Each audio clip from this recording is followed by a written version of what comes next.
Welcome to this explainer. Today, we are diving headfirst into a 400-year-old masterpiece. We're talking about one of the most gripping, violent, and psychologically complex thrillers ever written. Yes, we are diving into William Shakespeare's seminal tragedy, Macbeth. But look, before we even touch the text itself, we've kind of got to address the elephant in the room. Why is it that actors, literally even to this day, completely refuse to say the word Macbeth inside a theater? Backstage, it's known simply, and pretty ominously, as the Scottish play. Well, let's dive into this, because understanding this legendary superstition actually unlocks the incredibly dark, real-world history that inspired Shakespeare's terrifying vision in the first place. All right, so here's our roadmap for the explainer today. We'll start with the play as a political thriller, then run through the bloody plot. After that, we'll hit ambition and moral chaos, dig into witches and the supernatural, and finally, tackle the curse of Macbeth. Let's get to it. Starting right off with part one, the political thriller, a play for a new king. So to really grasp why this play is just so intense, you have to look at the exact moment in history when it was written. In 1603, King James I ascends the throne of England. Right, just 2 years later, in 1605, the whole nation is rocked by the infamous gunpowder plot.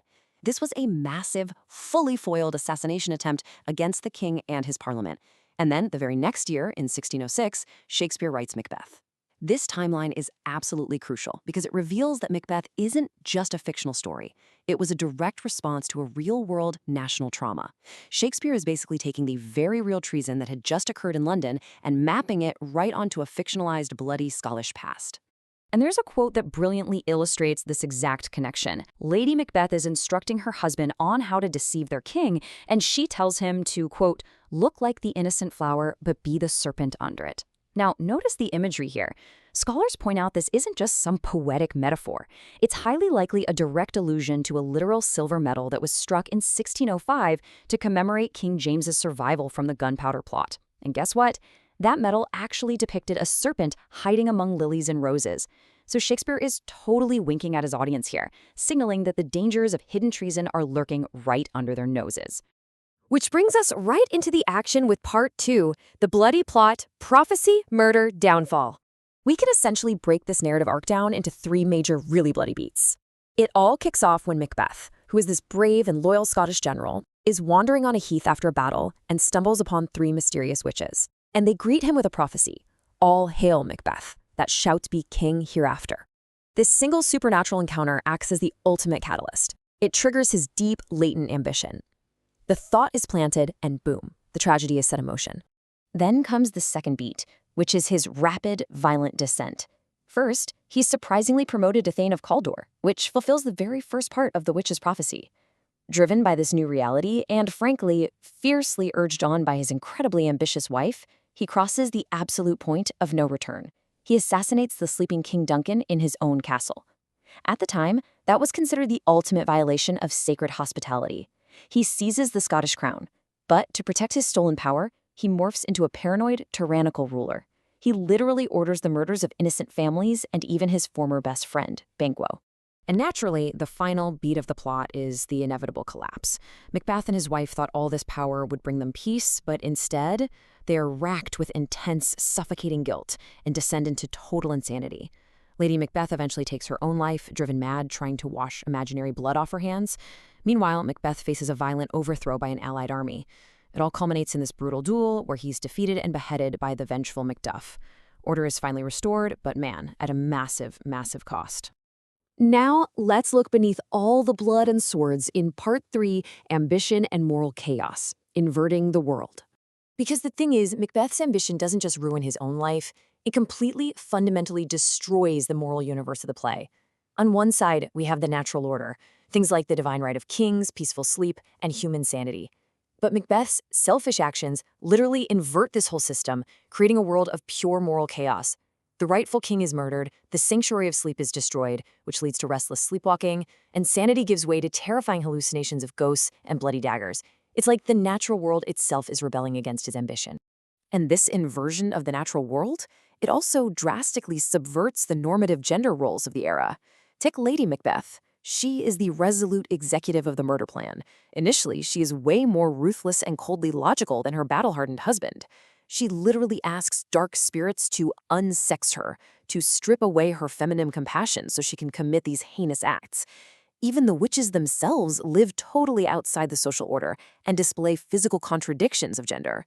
Shakespeare is showing us a world where absolutely everything, even human nature and gender, has been turned completely upside down by this corrupting pursuit of power. Let's see how all this chaos builds into our next core theme in Part 4, Witches and the Supernatural Agents of Doom. So, the Weird Sisters. They aren't just some spooky set dressing to set the mood. They are deeply central to the play's psychology.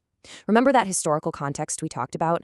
Well, King James I actually believed himself to be the victim of a murder plot involving literal witches. No joke. He even wrote and published a whole dissertation on witchcraft titled Daemonology back in 1597. So Shakespeare's heavy use of these supernatural elements, the witches, the spells, the dark magic, that was almost certainly a direct, terrifying nod to the king's very well-documented obsession and fear of the occult. Now, to really understand their magic, we have to talk about equivocation. This is the use of ambiguous language to conceal the truth. And it was actually a notorious tactic practiced by Jesuit plotters when they were being interrogated after the Gunpowder Plot. The witches in Macbeth are absolute masters of this. They don't just use magic, they use tricky double-meaning words to confuse and destroy. Shakespeare is directly linking the supernatural evil of the witches with the real-world deceptive treason of those 1605 religious plotters. And this leads to the ultimate, absolutely fatal example of that equivocation. The witches conjure up an apparition that tells Macbeth, "None of woman born shall harm Macbeth." Obviously, Macbeth interprets this literally. He thinks, okay, I'm totally invincible. But the witches are messing with him. They're keeping the promise to his ear, but breaking it to his hope. Why? Because his rival, Macduff, was technically born via cesarean section. So he wasn't born of a woman in the traditional, natural sense. They literally use language to trick Macbeth into a false sense of security that guarantees his absolute doom. Finally, let's step out of the 17th century and jump into Part 5, The Curse of Macbeth, a theatrical superstition. You know, this play has left a seriously eerie footprint in the real world. For centuries, the Scottish play has been blamed for actual theater riots, mysterious onstage accidents, and even deaths. The most infamous example is probably the 1849 Astor Place riot in New York. Rival performances of the play literally sparked a violent class clash that left 31 people dead. Some superstitious folks attribute all this bad luck to real witches who are allegedly offended that Shakespeare used their actual incantations on stage.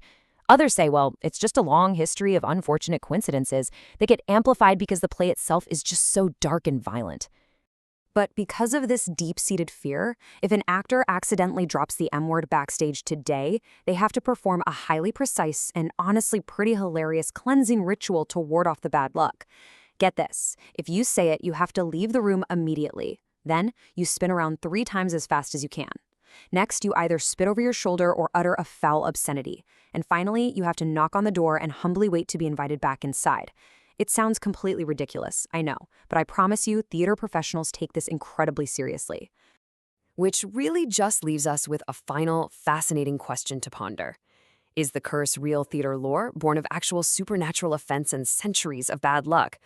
Or is the play's dark psychological mirror, its incredibly deep dive into our most ruthless ambitions, our deepest guilts, and our sheer capacity for evil, just a little too intense for us to handle without inventing a psychological safety net? Definitely something to think about the next time you hear someone whisper about the Scottish play. Thank you so much for joining me on this explainer, and I will see you next time.